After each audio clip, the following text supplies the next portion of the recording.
People-pleasing is one of the most misunderstood patterns in psychology. It's often treated as a personality trait, a kindness, even a virtue. But research tells a different story.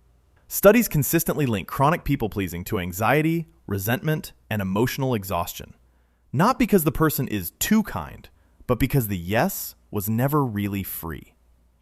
If you're someone who says yes when every part of you means no, who shows up for people when you're already empty, takes on more than your share, and then lies awake at night, quietly resenting the people you worked so hard to please, this video is going to explain why some people find it almost impossible to say no, and why that difficulty runs much deeper than most people realize.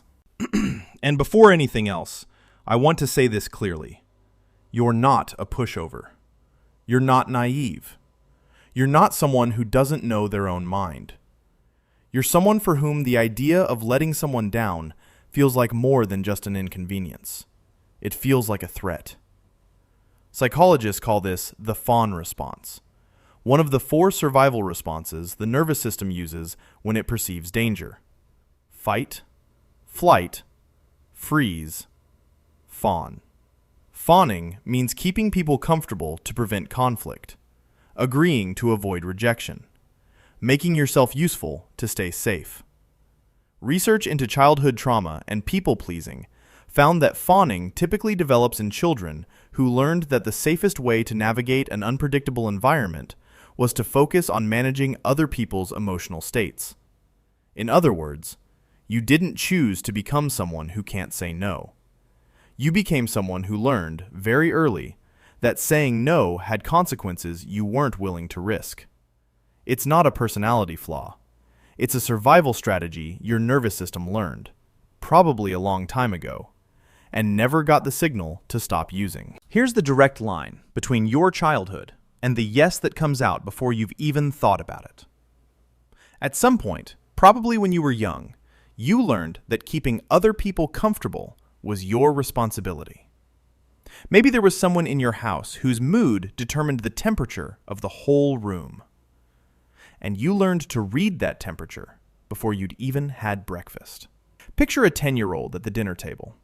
Dad's in a bad mood. They don't ask for what they need. They already know that keeping the peace is safer than telling the truth. That child grew up, but the pattern stayed.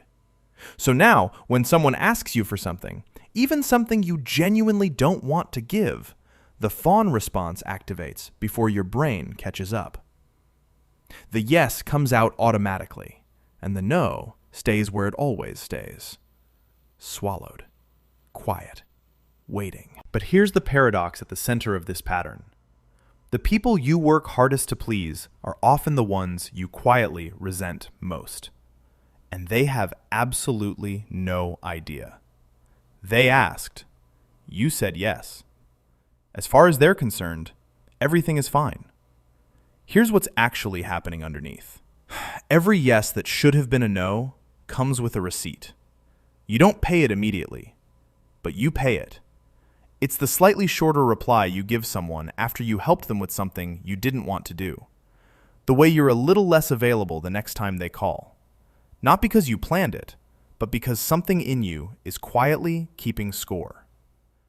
Think about what that looks like in practice. Your friend texts you on a Tuesday evening.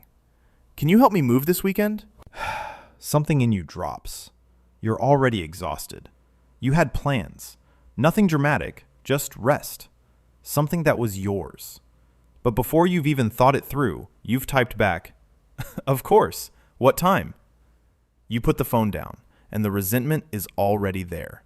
Not at them, at yourself. Because they didn't make you say yes. The pattern did. You just couldn't find the exit fast enough. So it doesn't come out as a conversation. It comes out sideways, as irritability, as withdrawal, as lying awake at 2 a.m. replaying a conversation that everyone else forgot. That's the real cost. Not any single yes, but the accumulation of them. Here's what's worth understanding. The resentment isn't a character flaw. It's information. It's the receipt coming due. It's telling you that the yes wasn't really yes. That somewhere underneath all the agreeing, there's a version of you who has been waiting a long time to be asked what they actually want. You didn't choose this pattern. It was built in real moments where the cost of saying no felt genuinely too high. That made sense then. But patterns don't always know when the original danger has passed. And so you keep saying yes, not because you have to, but because the pattern hasn't caught up with who you are now. The receipt doesn't have to keep running. But the first step isn't learning to say no. It's learning to recognize the moment just before you say yes, when the no is sitting right there, clear and certain, waiting to see what you'll do with it. That moment is the gap between the pattern and the person you actually are underneath it. And the more you notice it, the more that gap grows. You don't have to act on it straight away. You don't have to say anything different yet. But notice it's there, because the no has always been there. It's just never been given any space. If you've ever felt that no sitting in your chest before the yes came out, you already know this pattern. You've always known it. Send this to the person you most wish had seen it sooner. And if that person is you, that's enough of a reason to subscribe.